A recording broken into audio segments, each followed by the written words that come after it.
Hello YouTube, this is Firebrand Chris, and back again with another reloading video.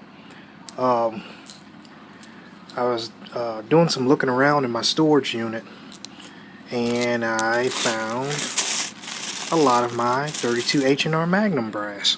So I decided I was going to load some up. I have yet to even touch the 32 H&R brass that I bought from Starline, which we have. Well, I have a lot more than this. I've sectioned it off into 100 round bags.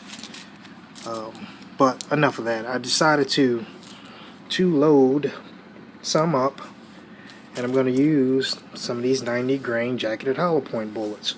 Now, as you can see, I get a lot of use out of these bullets, and I have a lot of them. You know, using them for Tokarev, 32 H&R. I even have 327 Federal Magnum brass. So, and the revolver that I'm going to use it for is my 327 Federal, or my Charter Arms Target Patriot. And I'm well aware that Charter Arms stopped manufacturing this revolver some time ago. So, let's get started. And you know, since this is a straight wall case, I won't be lubing the cases. So, the first step in this process would be to size the brass. So let's get started with that. Alright, in this stage we're going to be sizing the brass. So like most straight wall cases, we won't be lubing the cases. Let me take this die out. I had something already in there. Okay, this lead die has a carbide insert in it, so no lube required. Utilizing the Lee breech loading system, so it's really easy to swap dies. And I already have a shell holder in place, so we're just going to do 10.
And there you have it, there's 10. So now we're going to move on to the next stage, which will be priming the brass. Alright, like always, I'm using my trusty RCBS hand priming tool. The only difference this time is that I'm using heavy metal-free primers. So they do tend to seat a bit differently from the CCI primers that I normally use, but they tend to slide right in without much resistance. A little bit more resistance than CCI primers. Now with PPU brass, that brass tends not to like the heavy metal-free primers. The primer pockets are a bit tight. But other than that, that's pretty much it. Like always, they do tend to burn a little bit differently from normal primers, so you have to work your loads accordingly and just test it out.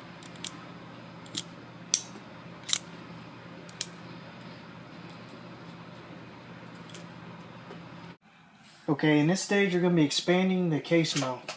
Now for this, I'm using a Lyman M die. Let's go ahead and install it, and let's start expanding.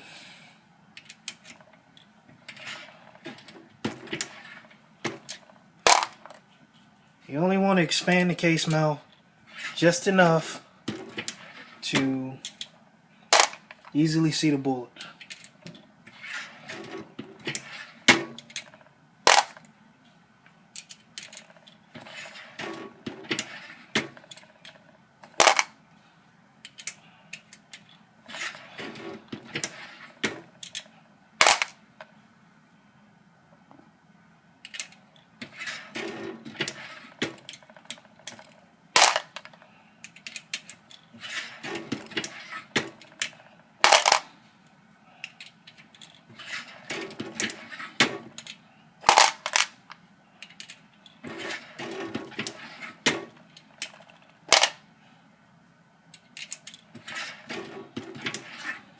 there you have it. That's 10. Let's move on to the next stage.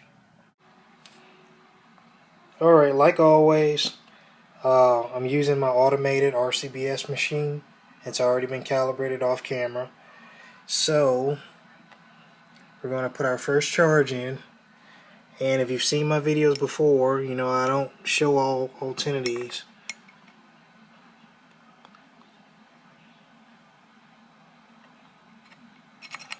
It's really a pain to freaking hold this thing and try to film at the same time.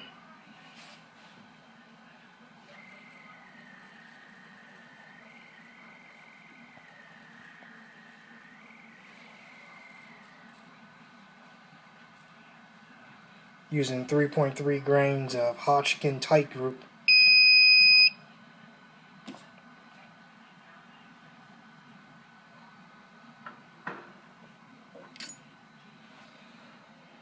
Let's see if I can get a better grip. Alright.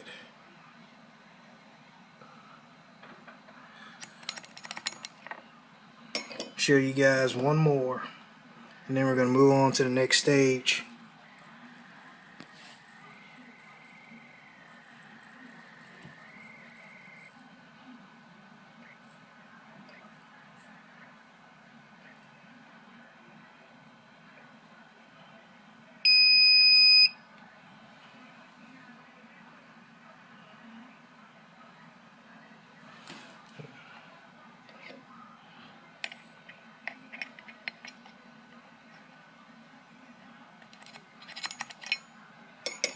And there you have it. I think you guys pretty much got the gist on that. We're going to move on to seating the bullet. So we have all our powder loaded into our 10 cases. Now we're going to start seating some bullets.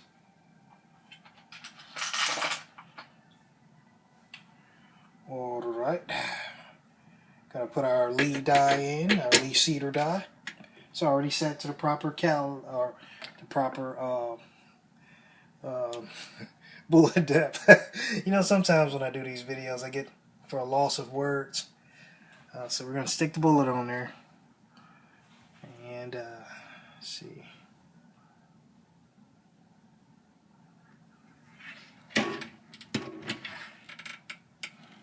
There you go.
Nice little steady pace. And there, here's our 10th one. Ta-da, 10. Now we're going to move to the crimping stage. Alright, so in this last and final stage, we're going to be crimping the brass with this Lee carbide crimper. So if you have any case bulges, this carbide insert on the crimping die will will smooth it out pretty much. Smooths out all the bulges. One would have to wonder about case life. You know, if you got an extra carbide sizer or sizing on the brass, but I haven't seen any shortening of the case, the brass.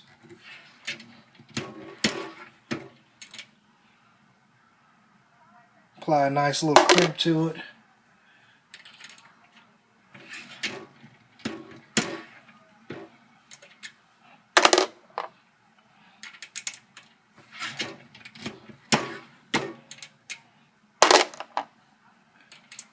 Try to keep a nice steady pace.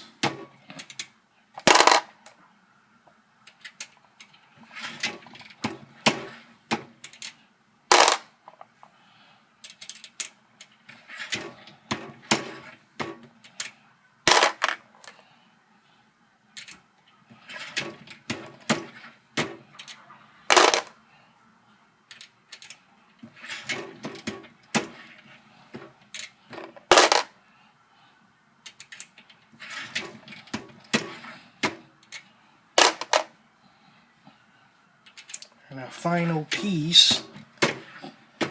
And there we have 10. I'm gonna do some more, but for this video, we finished our 10th one. Now we're gonna move to the finished product.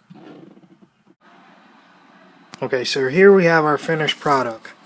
Now, these are not really plinking loads. I wouldn't really consider these plinking loads. So, I would think of these more as a type of self-defense load, seeing that you have this soft hollow point on the end. I'm thinking these would do maybe close to 1,000 feet per second. It's enough to, a small 22 can kill a person, but be enough to let an attacker know that he's been hit with something. It actually did something special. You want to use something as a self-defense load if you're worried about, heavy metal content, lead, all that type of stuff. I used Fiocchi Heavy metal free small pistol primers. So these are becoming more of a rarity these days. I actually have some. There's a place on the web where they still keep them in stock. So I always recommend, if you're interested in heavy metal free primers, to buy some. But yeah, you'll probably see me shooting some of these at the range. Just look forward to that video. I'll probably make a video actually hand loading 327 Federal Magnum, but probably more reasonably the next video that I'm going to make is a 32 H&R wad cutter video. So like always, guys, I always thank you guys for watching. If you like the video, subscribe. If you don't, you don't have to subscribe. But take it easy, guys, and thanks for watching.